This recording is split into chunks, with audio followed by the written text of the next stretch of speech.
The night slowly spread its darkness over the village of Shams Nagar. The small mud houses, silent streets, and the rustling trees in the fields, everything seemed calm. But behind this silence, an unsettling fear lingered. For days, an unknown tension had gripped the village. No one knew why, but everyone could feel that something was about to go wrong. At the heart of the village lived an elderly man named Harith Baba. He was around 70 years old, but his back was still straight, his eyes shone with the light of faith, and his tongue only spoke the truth. Harith Baba firmly believed that speaking the truth was a person's greatest strength. He often advised the youth, "Son, truth never loses. It just stands at the doorstep of trials a little longer." But not everyone in the village agreed with him, especially Nizam Khan, the village's cruel landlord.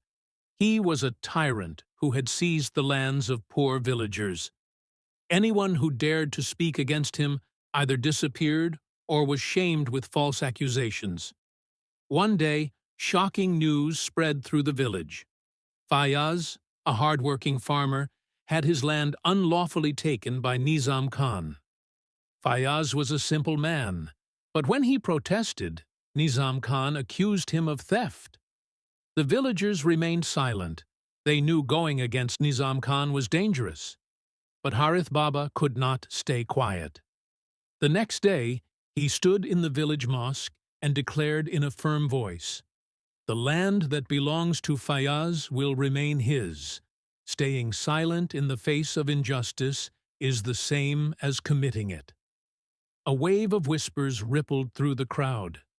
Everyone knew these words would ignite Nizam Khan's wrath.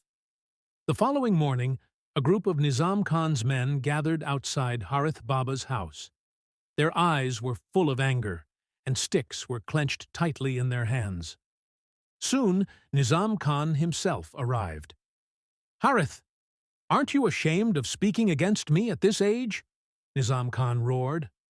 Harith Baba calmly replied, "The land belongs to Allah, not to you. Only the rightful owner will have it."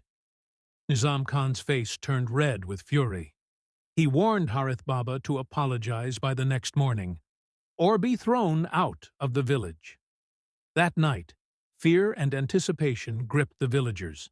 Some were afraid, some were silent, and a few secretly admired Harith Baba's courage, but none dared to openly support him. The next day, after the Fajr prayer, Harith Baba stepped out of the mosque. His face was calm, as though he had no worry in the world. As he exited, Nizam Khan and his men surrounded him. "This is your last chance, Harith," Nizam Khan bellowed. "Apologize and say the land is mine." Harith Baba smiled softly. "Only those who are wrong need to apologize. I stand with the truth." Enraged, Nizam Khan pushed Harith Baba, causing him to fall to the ground. Still, there was no fear on his face, only peace. The villagers watched in silence. No one dared to step forward. And then, a voice broke the silence. "Enough!"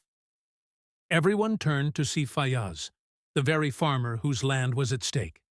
He rushed to Harith Baba, helping him to his feet. His voice rang out boldly.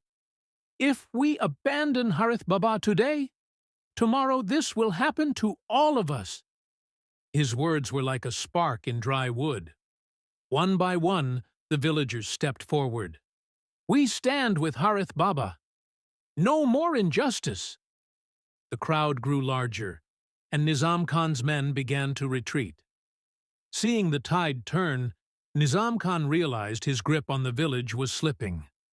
By the end of the day, the villagers, united under Harith Baba's leadership, drove Nizam Khan out of Shams Nagar.